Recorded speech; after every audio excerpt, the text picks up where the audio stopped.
Okay, we're doing quotes from this book here, The Holy Grail of Wisdom Quotes by me, Pete Rogers, and we're going in alphabetical order. A quick quote by Johnny Carson: people will pay more to be entertained than to be educated. Then we got Baldassare Castiglione. He is the great courtier of the Renaissance era in Europe, and he had lived through the reign of Federico de Montefeltro and Guidobaldo and Urbino.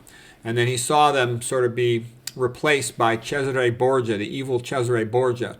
So Cesare Borgia, is a controversial figure. Machiavelli loved him and hoped that he would unify Italy so that Italy would be able to stand up to France, because before that, what you have is all the Italian city-states of the Renaissance, individually trying to hold out against France, which had a unified national army. And that's been the pattern through history, is that a country that has a unified big national army kicks the crap out of these little countries where everybody's all separated. That's also what happened in Ireland. England came in with a unified army, kicked the crap out of the individual separated Irish chieftains. So anyways, he was sort of sad at a decline in the culture of Italy and progressive taken over by France.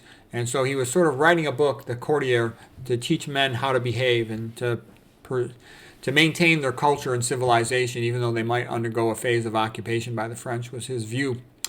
Next one is Cato. Cato the Younger was the conscience of the Senate, and he was a senator in Rome at the time of Cicero, as well as the time of Catiline and the time of Julius Caesar and Mark Antony and Crassus.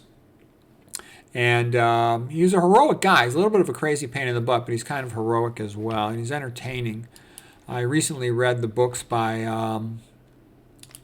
Robert Harris. They're very good about Cicero, including Imperium and then Conspirata, and the third one's going to be Dictator.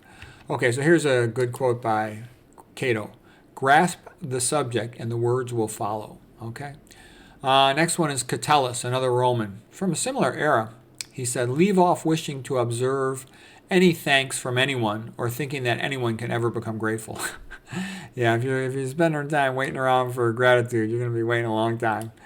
Paul Celan, he said, there's nothing in the world for which a poet will give up writing.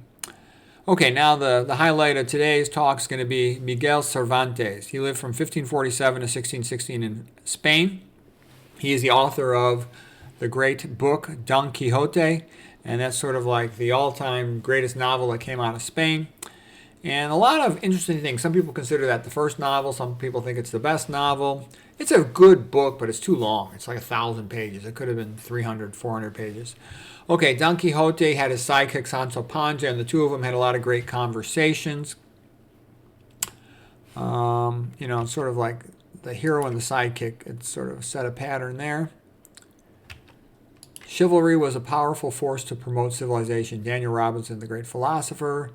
Lord Byron was not that impressed by Don Quixote. He said, Cervantes smiled Spain's chivalry away. A single laugh demolished the right arm of his own country. And you can pronounce it more like Don Quixote. That's a little more formal, better Spanish. And in some ways, he's a reminder of St. Ignatius of Loyola. Okay. He was reading all the books of chivalry about the Middle Ages and the knights, and he wanted to go out. He was bored living on his property. He wanted to go out and be a knight errant and have adventures. Cervantes himself went to a Jesuit school as a teenager. The Jesuits used to be great for education. Cervantes was sort of a low-level nobility, an hidalgo.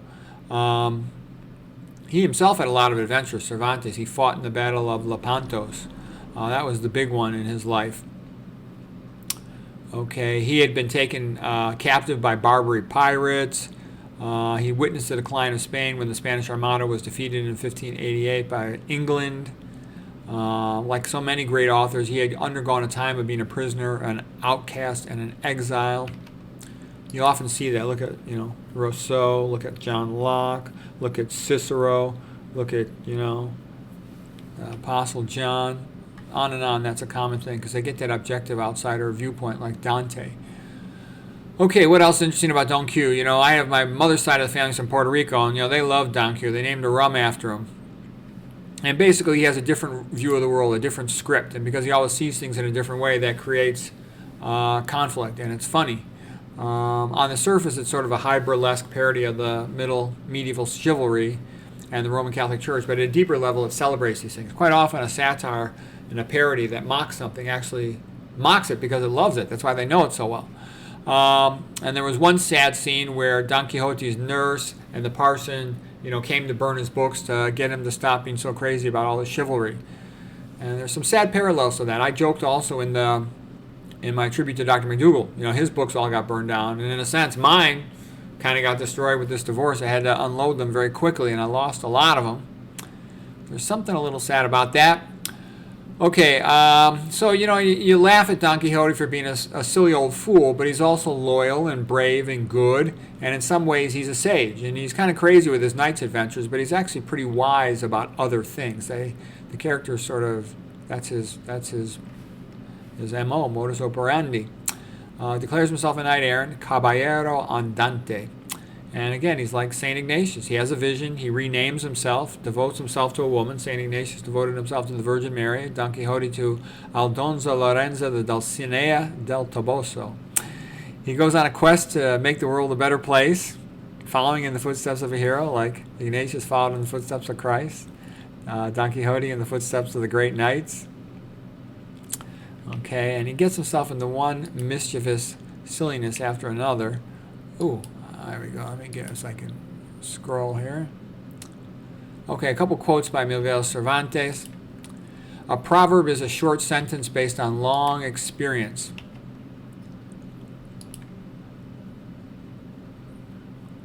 When one door shuts, another opens. He that gives quickly gives twice.